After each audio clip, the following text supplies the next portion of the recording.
Welcome to a new episode of NEWSLIVE. Today, you'll be hearing about a special episode. We'll be hearing about a choice from the gentleman who's leading our company. We are used to consider success as something you measure in numbers, results, economic growth. But there are certain choices which are speaking a different language, the one of art and responsibility. Today, we'll be hearing words from Alberto Antolini, Managing Director of Ocrim. With him, we'll be talking through the decision of allocate a portion of the resources for Ep.8 25 to the building of a school in the village of Amboibori in Madagascar. It is about a choice that fits in a broader context, the one of a company which means to return to the world what they have received, building opportunities wherever they're needed. So, welcome. What is it that pushed you to choose this project at Madagascar as a person, as an entrepreneur? Well, I may say that the project goes, if you will, out of the business management, or if you will, the vision that we have in terms of global business, but also any kind of business. Now, of course, personally, and also in terms of my family, in the past, my father was a teacher at the primary school, and then my wife is a teacher, and then my wife's mother was a teacher again at the primary school. So we do have a sort of a strong link with education. So this is something I have experienced, in the past. Now, as for the connection with Ocrim, so the company or the business, so to say, well, it's something very, very close to, to me. Let's say that it's a strong connection, basically an affective connection. So this means that, when you do this, you help people, let's say, getting closer and closer to life. So teaching to children, well, this is the very first step, helping you connect with a more complicated world. And what was striking in terms of the vision from Roberto's job? Let's say that Roberto Ricci, well, it's a very weird, nice, unique, story. I know Roberto Ricci because Roberto, we studied together, we were friends when we were at school, so I met him when we were very young. Then we did, different things to different lives. Then one day, old memories are very important. So we said, why don't we just meet all together? So all of our school friends, that was back in the 1970s. And once again, we shared life experiences. So I met Roberto Ricci many, many years ago, and now he's doing something different.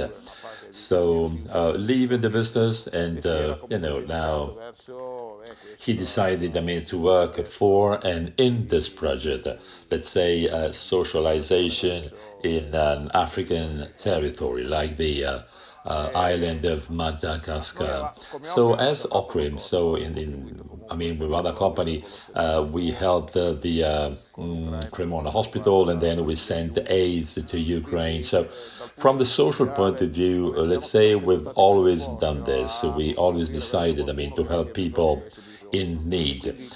So once again, when we were very young, together with this third part of my life, we decided to work together again. So we said, okay, we can send food. We work in the farming or agricultural system. We also have another company making, pasta and then energy. Then we also have BF, another company. And if you will, they are the real driver of Italian agriculture. And he said, no, but we are so far away. We have many other projects. So maybe if you can, help this way. And we decided, to do something, in my opinion, even more beautiful than this. You were talking about something bigger. You spoke about responsibility and social matters, so social activities that Ocrim supported. What is to you social responsibility? Well, the world has changed so much, completely, radically changed. So I may say that globalization has given us the opportunity to feel or to be closer to the rest of the world. Everything is being sort of compressed or squeezed. So, in terms of corporate social responsibility, CSR, well, sport and then social life, socialization. I think that today, once again, things have completely changed. So, also this perspective is different. The world has changed. My country, Italy, has changed. New generations come here from all the countries of the world. So when we say made in Italy as a big brand, well, it also needed to change. We have understood that also our history, and when I say history, I mean the fact of representing made in Italy quality. So we decided that our, background had to be changed, or it had to be built in a different way. So in this case, we have changed also the way we work. So we work for something, we work for people. So the globalization part is still here. Of course, I know that this concept is still very important. So what we believe in is the so-called territorial concept. So instead of made in Italy, we now think of a global and even globalized concept. And do you think that this project can become an example for other companies as well? It might invite them to make a difference as a tangible example. Well, this is difficult. You know, maybe I'm a dreamer, but the problem I see now here in our local community is to maintain, to keep all these skills and the professionalism that we've been able to build after the Second World War. Italy is so strong around the world, thanks to the past generations. We, traveled around the world, we keep exporting, and we've been able at the same time to strengthen many other territories that maybe, have undergone some problems. For example, generations around the world have had the same problems we had here in the past. Now the situation, as I said before, has changed, and the local community has now to give us a contribution. I think that what we need is unity. What we need is different cultures. Now, we have to embrace all of these cultures. Now, the second generation's problem is a problem for them, but also for everyone.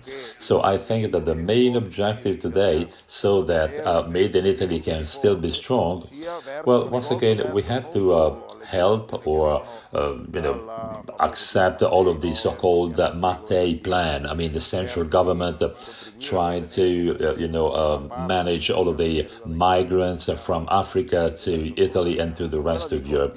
But there is more than this.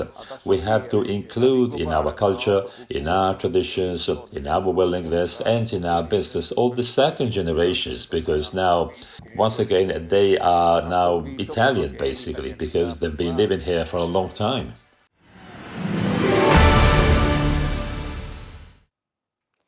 Thank you, Alberto Antolini, for having shared your vision and passion, which are driving the choices of Ocrim. Building a school is not just a tangible fact. It talks about hope and trust in people. It means to remember that the real value of a company is not being measured in what it creates, but what it really delivers back. This is not over yet. The school in Madagascar is a concrete sign of something that will continue over the next few months. We'll be telling you about new project stories and signs of change, as social responsibility is not an isolated gesture. It is a journey that Ocrim has decided to bring forward day after day with passion and vision. And this is all from my side. We'll meet you in the next episode of NEWSLIVE. See you soon.